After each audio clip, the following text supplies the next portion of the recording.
In Nigeria, there are mothers who have buried the same child 3 times. Same spirit, different body, different face, different name, but the same glance toward the corner. The same words before dying. The same smile on the last night. And they knew. They always knew. This is not a ghost story. This is worse. Because the ghost was never a stranger. It was the child they loved most. Welcome to Dark African Tales. What is important right now is that you are comfortable. That the lights are on.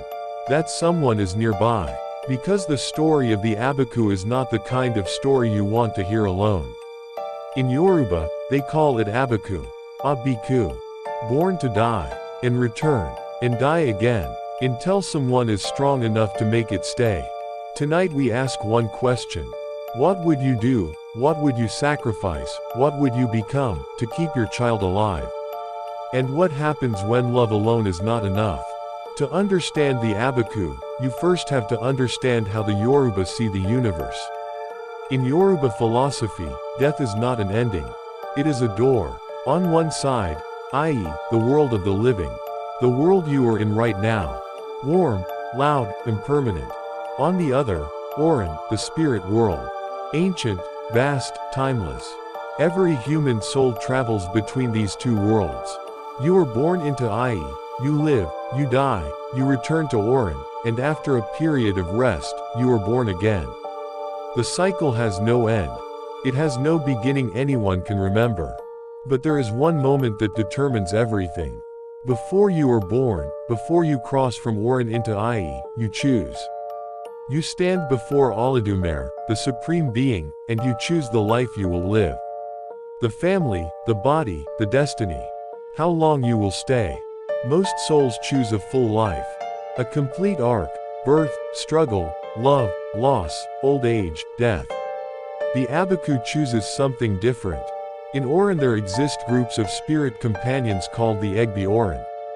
Heavenly companions. Friends who have known each other across lifetimes, across centuries. They make pacts. Before any one of them is born, the Egbe gathers. One says, I am going.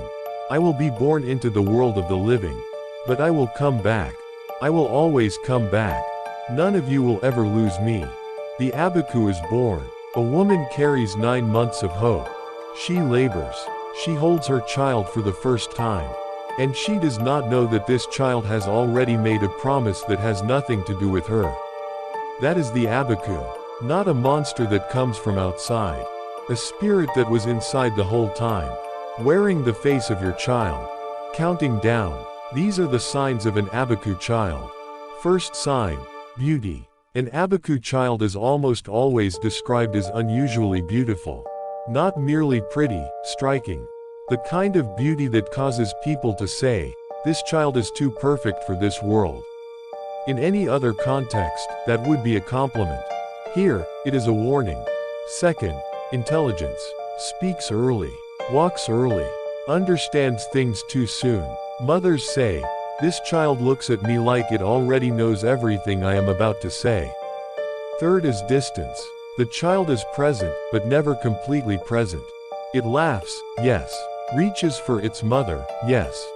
Sleeps in her arms. But there are moments, sudden and unprovoked, when its eyes go somewhere else. Not unfocused. Focused. On something you cannot see. Something in the corner. Something waiting. Fourth, what it says.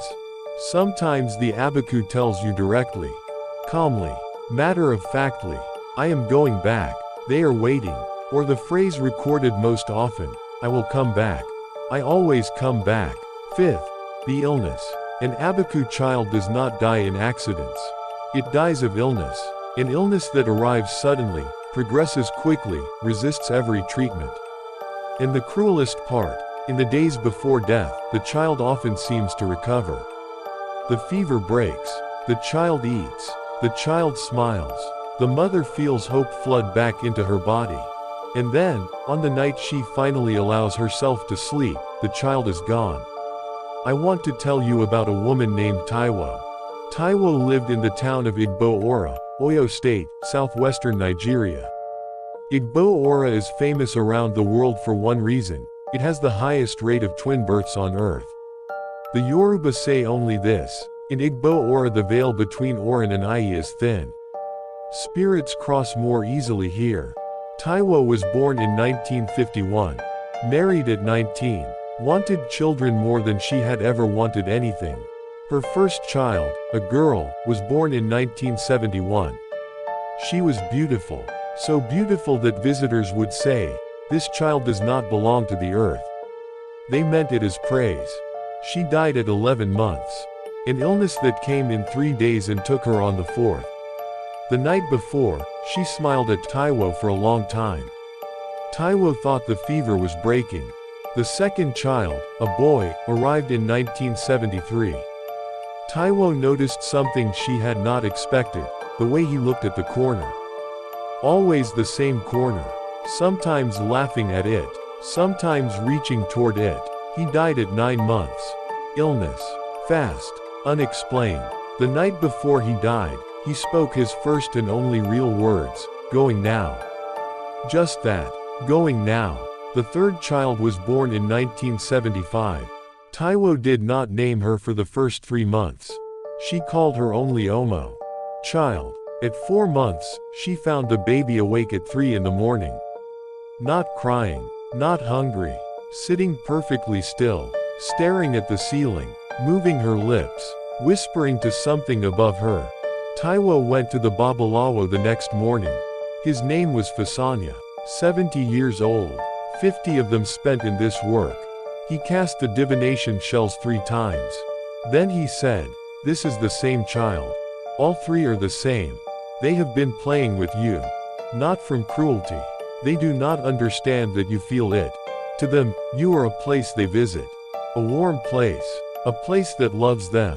They come back because the love is real. But the love is not enough to hold them." Taiwo asked, "How do I make it enough?" Fasanya told her, "There are 5 weapons against the Abiku. First weapon, marking. When an Abiku child dies, before burial, mark the body. A small cut behind the left ear. A burn on the sole of the right foot. Because when the Abiku is reborn, you look for the mark. The mark says, 'I see you. I know what you are.' A known Abiku is a weakened Abiku." Second weapon, the name. For an Abiku, do not give a beautiful name. Give a name that is a command. Duro, stay. Koku, do not die. Malo, do not go. These names are not hopeful wishes. They are orders. From parents who have learned that softness does not work. Third weapon, iron. Iron belongs to Ogun, the Orisha of iron and protection. Spirits cannot easily cross iron. An iron ring around the ankle binds the spirit to the body. It says, "You will not slip out of this body in the night." The weight of iron is the weight of commitment. You are here. You are staying. Fourth weapon, confrontation. Look at your child and say, "I know what you are. I know you have been here before. I know your companions are waiting. But you are mine now. And I am not afraid of you. And I will not grieve you again." The Abiku feeds on grief the way fire feeds on air. When you refuse to grieve, you remove the feast. And slowly, the Abiku begins to choose to stay. Fifth weapon, community. No family fights the Abiku alone. When the community remembers, the Abiku cannot pretend. Taiwo went home with everything Fasanya had told her. When the 4th child was born in 1977, she already knew. She looked into his eyes in the first minute and recognized the glance toward the corner. The same corner. She named him Durohai, stay and live in the world. A direct command. She marked his body at birth. She placed an iron ring on his right ankle. Every night she spoke to him, "I know who you are. You have come 3 times. You have broken me 3 times. But this time I see you. And you stay. Because I will not let you go. And I will not cry for you again." The illness came at 8 months. As always. But this time Taiwo did not wait to break. She returned to the Babalawo. The community watched. No one left her alone with grief. On the critical night, Taiwo held the hot little hand and said calmly, "Your companions can wait. They have eternity. I have only this life with you. Stay. The boy opened his eyes. Looked at her. Not at the corner. For the first time, looked only at her. The fever broke in the morning. He ate. He smiled. He grew. Dorohai lived. He grew up. Went to school. Married. Had children of his own. But Taiwo never forgot. Until the day she died in 2012, she would say quietly, he stayed. But I still look at the corner of the room sometimes. And I know they are still waiting. Love held him here. But love is never enough forever. The Abiku did not vanish with time. Even now, in Lagos, in Abuja, mothers leave maternity wards with iron rings on their babies' ankles. Babalawo still cast shells. Names like Duro, Koku, Malo are still given in defiance.